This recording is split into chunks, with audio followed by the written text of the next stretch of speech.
After the end of World War II, the world was split into two, East and West. This marked the beginning of the era called the Cold War.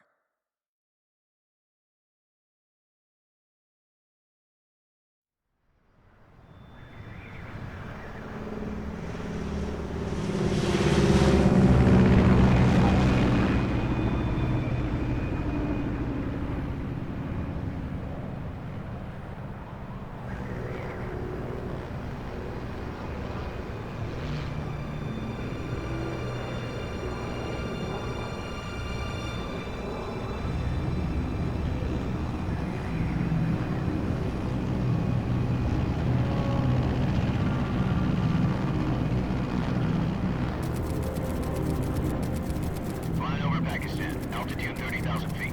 Approaching Soviet airspace. 20 minutes to drop off. Commencing internal depressurization. Equipment check. Arm main parachute. All right. You ready to go? Drop zone still showing a high pressure mass. Cav okay. Good. We've got high visibility.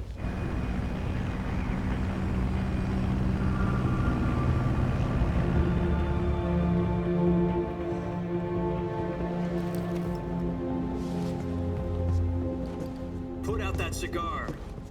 Connecting oxygen hose to interior connector. Put on your mask.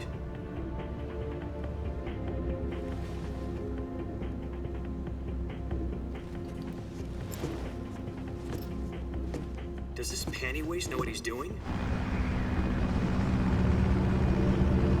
Approaching release point. 10 minutes to drop off. Hey, are you deaf? He said put out the cigar and put on your mask.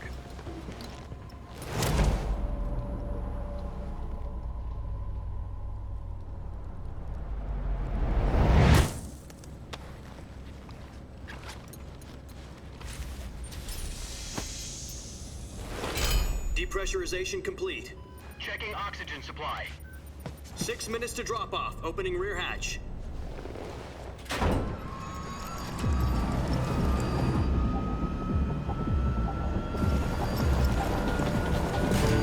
Sunrise.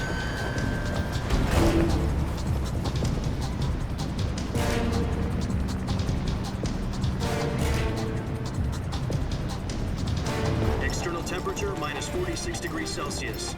2 minutes to drop off. Stand up.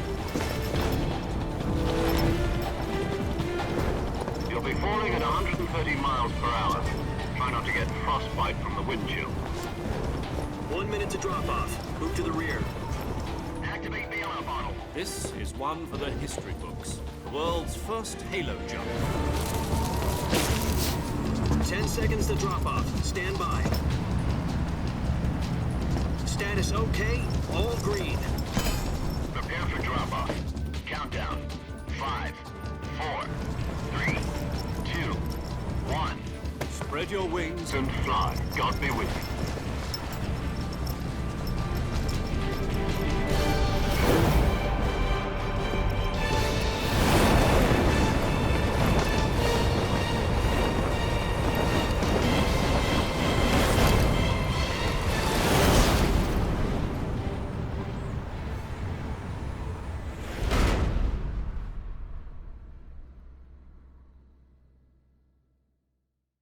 Jack, I've got some important news. The head of the CIA has finally given us the green light for the virtuous mission. Virtual mission? No, the virtuous mission. The future of our Fox unit depends on it. If it succeeds, we'll be officially organized into a unit. Virtuous mission? Sounds like some kind of initiation ritual. You know, don't get cocky. This isn't a training op. Right. So what exactly is this wonderful mission? Well, about 2 years ago, a certain Soviet scientist requested asylum in the West through one of our moles. His name is Nikolai Stepanovich Sokolov. He's head of the OKB-754 Design Bureau, one of the Soviets' top-secret weapon research facilities, and the East's foremost expert on weapons development. Sokolov? Isn't he that famous rocket scientist? The very same. On April the 12th, 1961, the Soviets achieved the first manned spaceflight in history. The Earth was blue, but there was no God. Well spoken. The rocket that carried Yuri Gagarin into orbit was the A-1, known as the Vostok rocket. Sokolov is said to be the man most responsible for the multi-engine cluster used in that rocket. After Gagarin's flight, Sokolov left rocket development to become the head of the newly established Design Bureau. From a lowly technician to head of a design bureau, that's quite a success story, so why'd he want to defect? It seems he'd become afraid of his own creations. Afraid? Call it a crisis of conscience. And for that, he left his country and his family behind and went over the fence? Not exactly. One of his conditions was that his family was also to be taken safely to the west. We used a mole to get the family out first and succeeded in sneaking Sokolov over the Berlin Wall shortly afterwards. I was the one who conducted the operation. The security on the eastern side was still full of holes back then. Then what? We got Sokolov over in one piece, but the whole ordeal had left him exhausted, and we checked him into a hospital in West Berlin. It took him 2 weeks and more than 600 miles to get from the research facility in the Soviet Union to Berlin. He was in no condition to say anything coherent. And it was only a week later that we had something much bigger on our hands. The Cuban Missile Crisis. October the 16th, 1962, President Kennedy received word that the Soviets were in the process of deploying intermediate-range ballistic missiles in Cuba. The President demanded that the Soviets dismantle and remove the missiles. At the same time, he announced a naval blockade to prevent further missile shipments from reaching Cuba. But the Soviets didn't back down, instead placing their armed forces on secondary alert. Soviet transport ships carrying missiles continued on course towards Cuba. US and Soviet forces went on alert for an all-out nuclear war. Frantic negotiations were conducted through the UN's Emergency Security Council and unofficial channels to end the hair-trigger standoff. Finally, on October the 28th, the Soviet Union agreed to remove its missiles from Cuba, and so the world avoided a nuclear holocaust. But in order to get the Soviets to pull their missiles out, we had to make a deal. You mean the one where the US agreed to remove its IRBMs from Turkey? No. The Jupiter IRBMs deployed in Turkey were obsolete, and we were going to get rid of them anyway.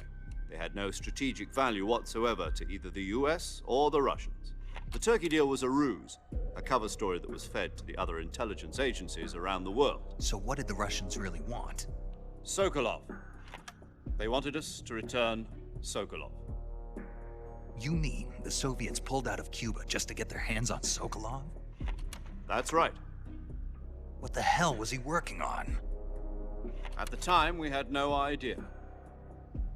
We were running out of time. It was either give up Sokolov or risk full-scale nuclear war. In the end, we had no choice. President Kennedy gave in to Khrushchev's demand. The next day, I got Sokolov out of the hospital, handing him over to agents on the eastern side. Sokolov kept on screaming, "Save me," until he disappeared from my sight. Then, a month ago, we received some new information from one of our moles. About Sokolov? Yes. He was taken back to the research facility and forced to continue working on the weapon in question under KGB supervision. What's more, it's on the verge of completion. So what kind of weapon is it? Something to do with space rockets? No, missiles. Same technology. I guess you're right. We don't know the details, but it appears to be a new kind of nuclear device. For half a year now, the Soviets have been conducting frequent nuclear tests at Semipalatinsk. Something to do with the weapon, I assume. We're talking about a secret weapon so big that Khrushchev was ready to pull out of Cuba to get it back. Is Sokolov still in the facility? No. According to our intelligence, he's in Selinoyarsk, a place in the mountains about 3 miles to the west that's known as the Virgin Cliffs. The Virgin Cliffs. Nice name for a virtuous mission. They moved him there just recently. Why? Apparently, they're conducting a field test of the weapon, but it's our best chance to get him back. This mission would never have been possible if he was still in the research facility. This is our last chance. Sokolov must have known that too when he contacted us.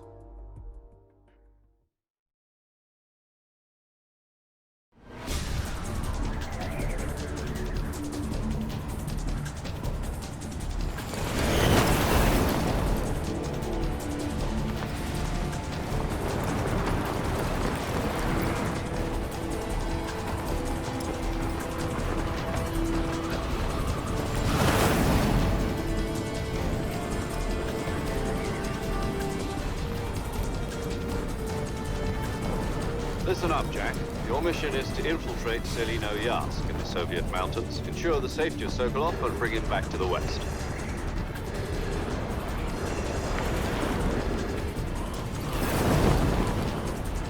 If we don't get Sokolov back before that weapon is complete, we'll be facing a major crisis. The clock is ticking.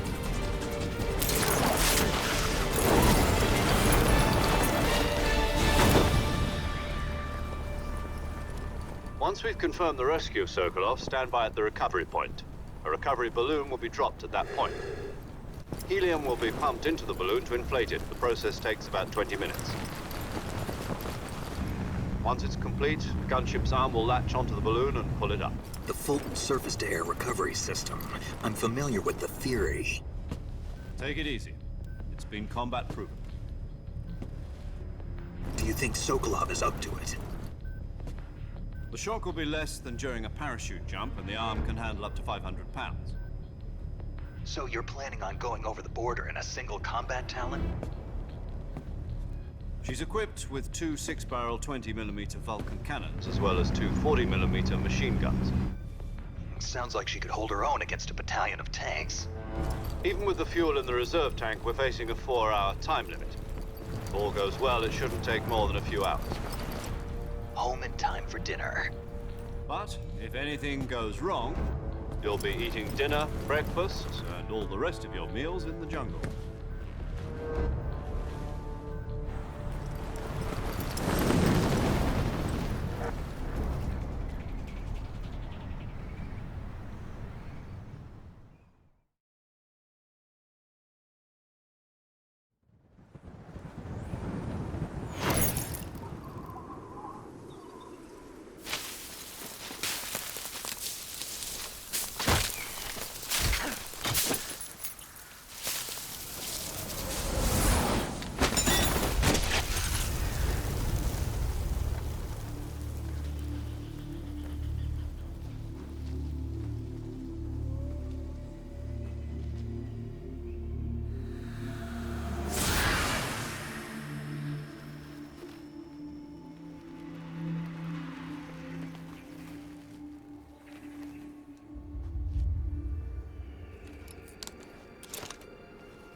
Do you copy? You're already in enemy territory, and somebody might be listening in. From here on out, we'll be using code names to refer to each other. Your code name for this mission will be Naked Snake. I'll be referring to you as Snake from now on. You're not to mention your real name. Snake? Oh, you don't like snakes? What do you mean? Well, you've eaten one before, haven't you? In survival training? I'm glad to hear that. I don't know if I'd ever order one in a restaurant, but... Be careful, you might not have a choice. What about you, Major? What should I call you? Let's see. I'll be Tom. Call me Major Tom. This will be a sneaking mission. You must not be seen by the enemy. You must leave no trace of your presence. Is that clear? This kind of infiltration is the Fox unit's speciality. In other words, weapons and equipment are procured on site. That goes for food as well. You're completely naked, just as your name implies. Great. Now I see why you asked me if I like snakes. I suppose calling me Snake was your idea of a joke, too. No. There's a good reason for that. I'll tell you later when the time is right. Gotcha. Getting back to the subject, how exactly am I supposed to feed myself? You've been issued a knife and a tranquilizer gun. Use them to hunt for food. You'll also find some medical supplies in your backpack. Yeah, about the backpack. I lost it in a tree on the way down. I see. Well, you'd better go back and get it then. You know where it is? No problem. I can see it from here. It's stuck on a branch. To climb a tree, stand in front of a tree that's covered in ivy and press the action button. I'll be monitoring your progress over the radio. We can't risk violating Soviet airspace, but I'll be in the gunship. My frequency is 140.85. I'll give you a call if I need to talk to you. If you need to talk to me, use the send function. Okay, Snake, go get your backpack.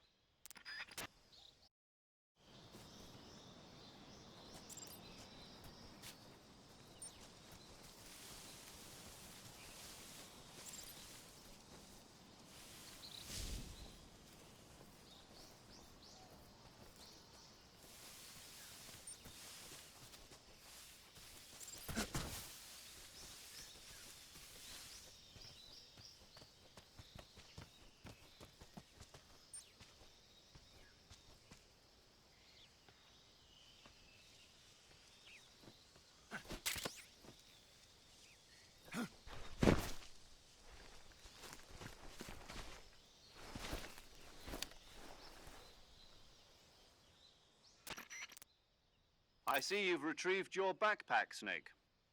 To equip a weapon, it's necessary to take it out of your backpack. In the survival viewer, choose Weapon from the backpack. Your available weapons will be displayed in a list on the screen. From that list, choose the weapon you want to equip and press the Enter button. For other equipped items, just do the same thing from Item. Got it. Use the survival viewer backpack. Yep, that's right. Survival is fundamental to this mission. After you've been out in the field for a while, your stamina will start to drop. If your stamina gets too low, it'll affect your performance.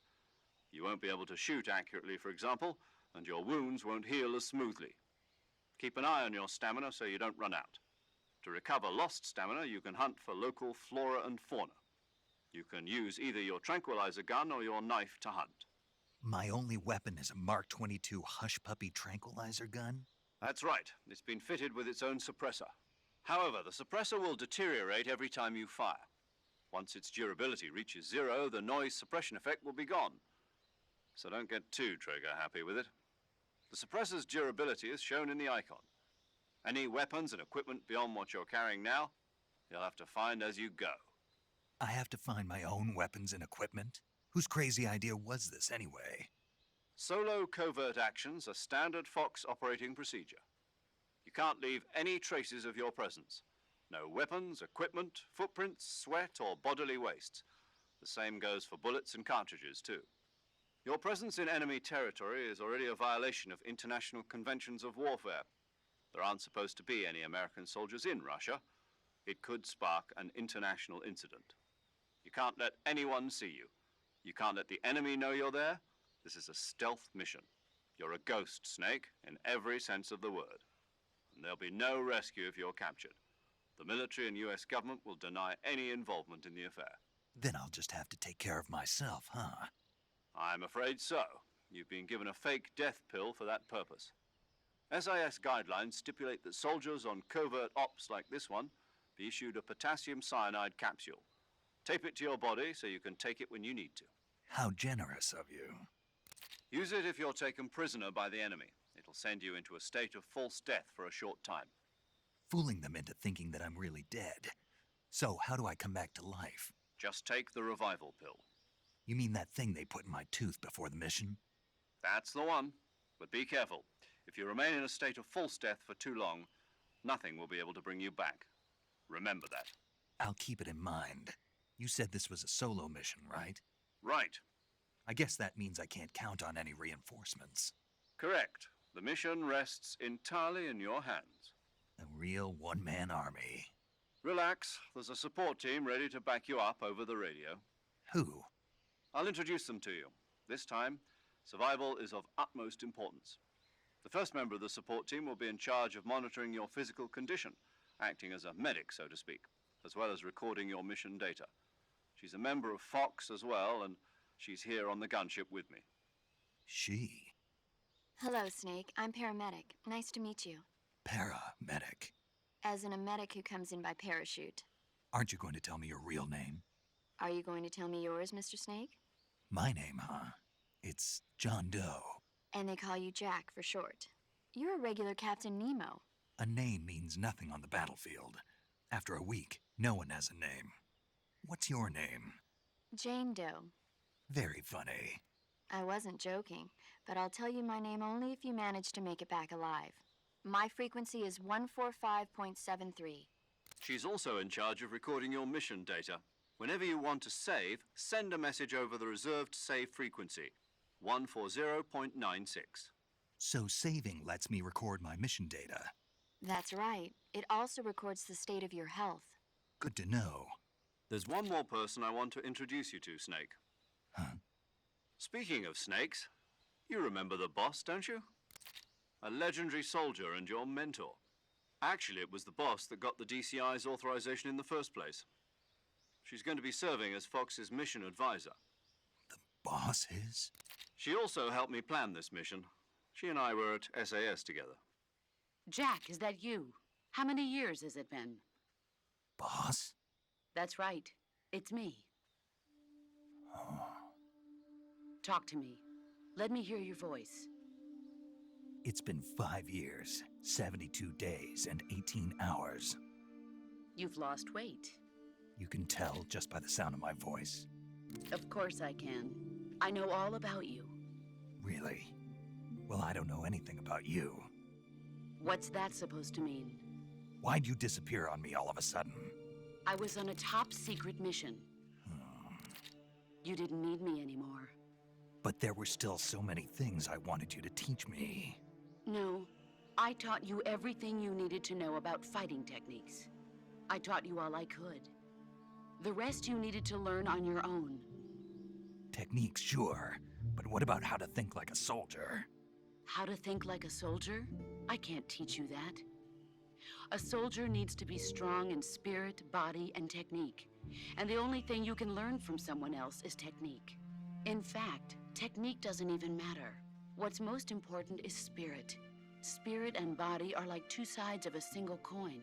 They're the same thing. I can't teach you how to think. You'll just have to figure it out for yourself. Listen to me, Jack. Just because soldiers are on the same side right now doesn't mean they always will be. Having personal feelings about your comrades is one of the worst sins you can commit. Politics determine who you face on the battlefield. And politics are a living thing. They change along with the times. Yesterday's good might be tomorrow's evil. Is that why you abandoned me? No, it had nothing to do with you. I already told you, Jack. I was on a top-secret mission. A soldier has to follow whatever orders he's given. It's not his place to question why. But you're looking for a reason to fight. You're a natural-born fighter, but you're not quite a soldier. A soldier is a political tool, nothing more. That's doubly true if he's a career soldier. Right and wrong have no place in his mission. He has no enemies and no friends. Only the mission. You follow the orders you're given. That's what being a soldier is. I do whatever I have to get the job done. I don't think about politics. That's not the same thing. Sooner or later, your conscience is going to bother you. In the end, you have to choose whether you're going to live as a soldier or just another man with a gun. There's a saying in the Orient, loyalty to the end. Do you know what it means? Being patriotic. It means devoting yourself to your country. I follow the president and the top brass. I'm ready to die for them if necessary. The president and the top brass won't be there forever. Once their terms are up, others will take their place. I follow the will of the leader, no matter who's in charge. People aren't the ones who dictate the missions. Then who does? The times. People's values change over time, and so do the leaders of a country. So there's no such thing as an enemy in absolute terms.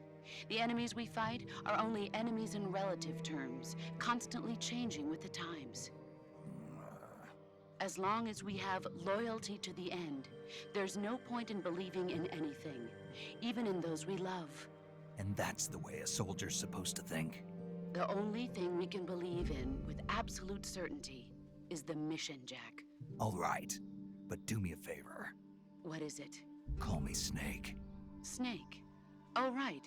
Your codename is Snake. It suits you well. That's right. The legendary unit that the boss put together during World War II was a snake. The Cobra Unit, a group of heroes that brought the war to an end and saved the world. As long as you've got a legendary hero backing you up, you'll be fine. Isn't that right, Snake? Yeah, I can't think of anyone else I'd rather have with me. Oh, and one more thing, boss. Yes? It's good to hear your voice again.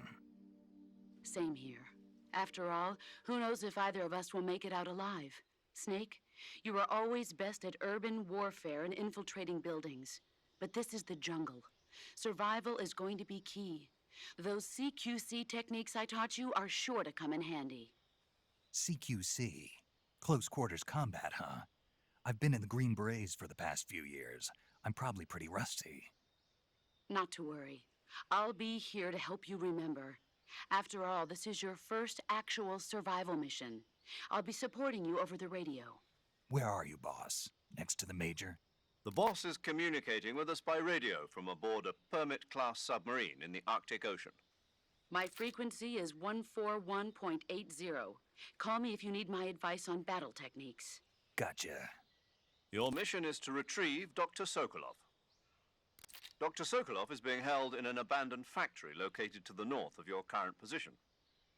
Avoid heavy combat and don't let anyone see you. Don't forget that this is a stealth mission. Snake, try to remember some of the basics of CQC.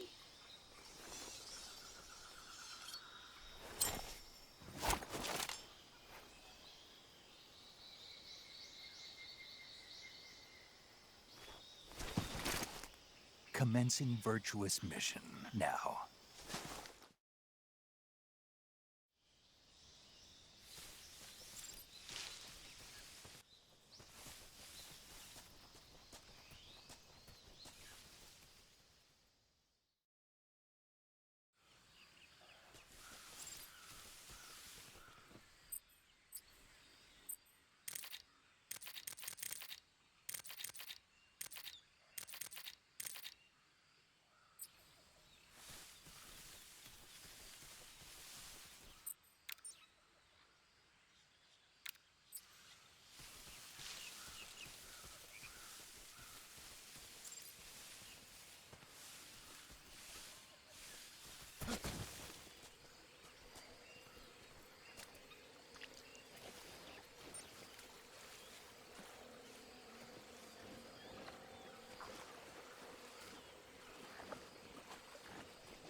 Major, I've spotted 2 enemy soldiers. They're probably KGB troops sent to guard Sokolov. AK-47s and grenades.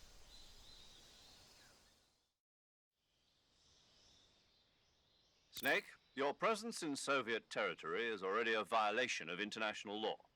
We can't let the Kremlin find out that the CIA and the American government are involved. Contact with the enemy is strictly prohibited.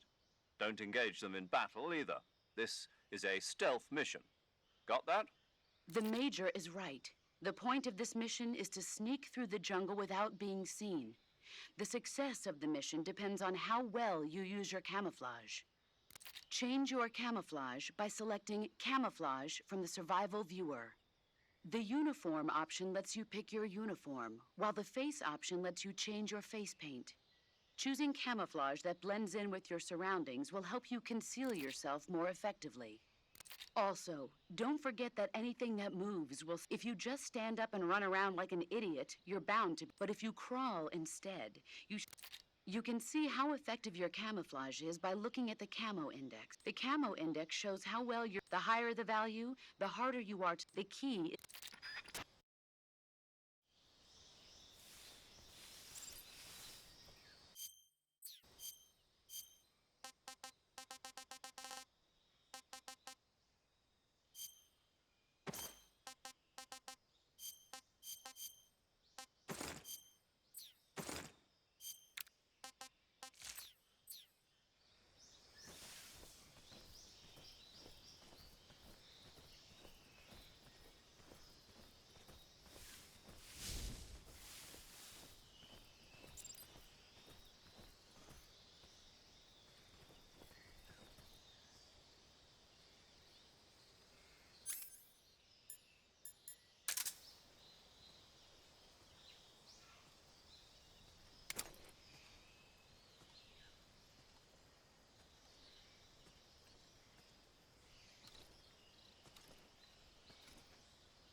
Who's that?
Who was that?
Who's that?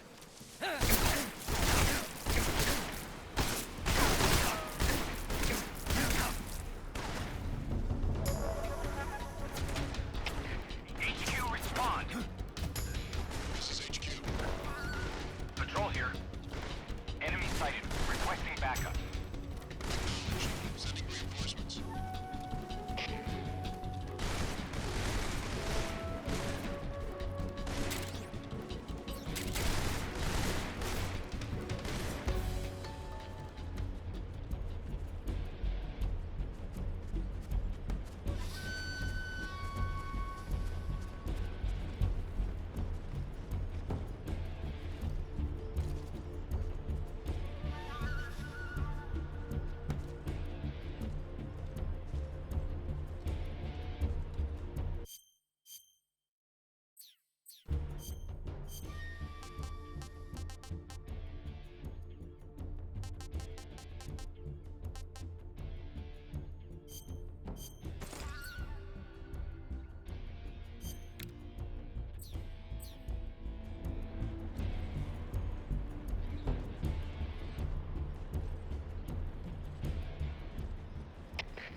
HQ.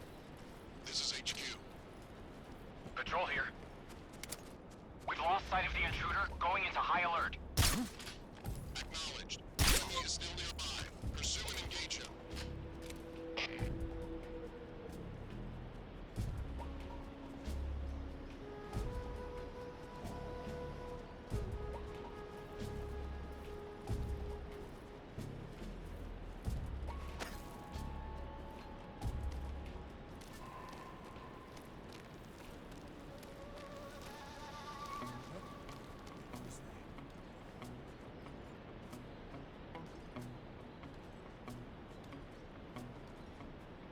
What's wrong?